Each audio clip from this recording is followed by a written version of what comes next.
When you're trying to divorce a narcissist, they don't care about the kids. They don't care about the kids' best interest. They don't care about getting along with you so that the kids don't have to have that damage of their parents splitting up and their family falling apart inflicted over and over and over again. It's like pouring salt on a wound that's already gaping because their family split up.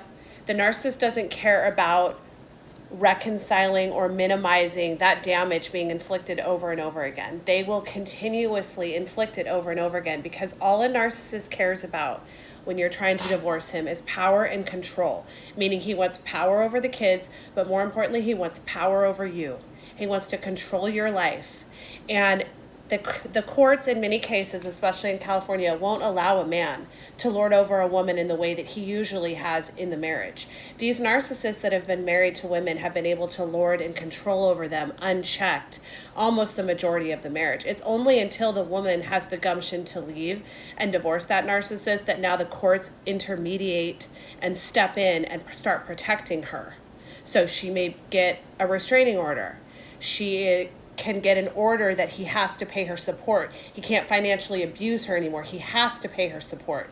So now that he has lawyers and judges and court systems and laws and penal codes keeping him in check, how does he lord over and control and hurt that woman if he can't do it emotionally anymore because he has a restraining order?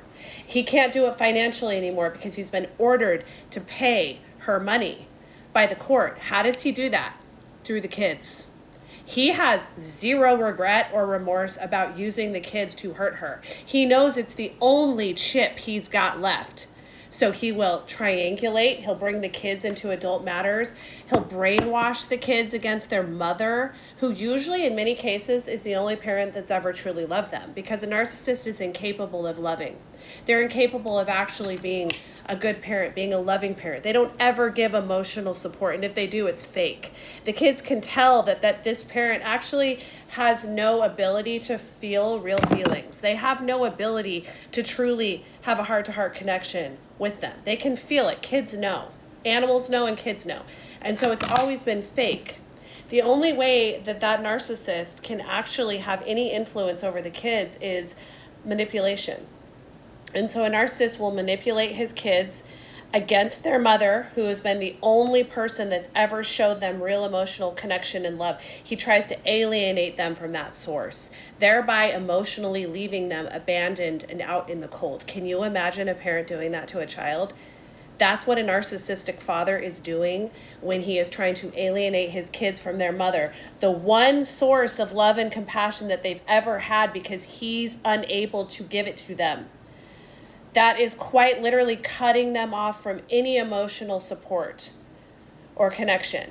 And that's what a narcissistic father does. He has an agenda. So if he wants the house, let's say, he wants the house and she has the house because the court ordered that she gets the house. He will manipulate and use the kids and brainwash the kids into talking their mother out of moving, selling the house, being homeless, basically. They start becoming flying monkeys for the narcissistic father. They start doing his bidding because they realize that if they don't, they're not going to have his love, which unfortunately for them, they're not mature enough to realize that their narcissistic father is unable to love them. He doesn't know how to love them. So it's a counterfeit version of love that he gives to them. It's usually in the form of money. He's throwing money at them, he's buying them things, he's taking them on trips, he's paying for things, all the while disparaging their mother that she's not doing those things. And so they start to equate that with love. And they know deep down that if they don't give their father that deference and that loyalty and be his flying monkey, then they'll lose any semblance of love that they get from him, i.e. money, i.e. fake time, fake attention. His heart's not really in it. And they can feel it, they know it deep down, but to lose him and to lose that attention, which maybe they never even received that attention during the marriage, their parents' marriage. They didn't get a lot of attention from him because the narcissist was too busy focusing his time and attention on abusing their mom. And so now they're finally getting attention from him. And they're like, we will do anything to hold on to this attention. They don't realize it's counterfeit. They don't realize that he's alienating them from the one person in their life that's loved them, that's been there for them, that's held their emotional weight.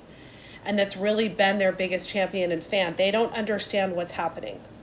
A narcissistic father will go to the ends of the earth to try to alienate the kids from their mother, who's been the only source of emotional support, to screw their mother over, meaning taking the kids away from her, because a narcissist also knows that a woman's kids are her number one priority. They are her heart.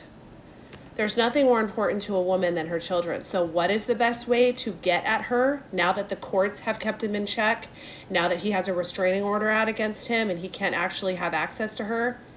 Get at the kids. Alienate the kids from her. Take the kids away from her, thereby making the kids be out in the cold, abandoned by the one person that has loved them. But no mind to a narcissist. He doesn't care about them. He doesn't have natural affection for his kids. He only cares about hurting their mother. And the best way to do that is to alienate them from her.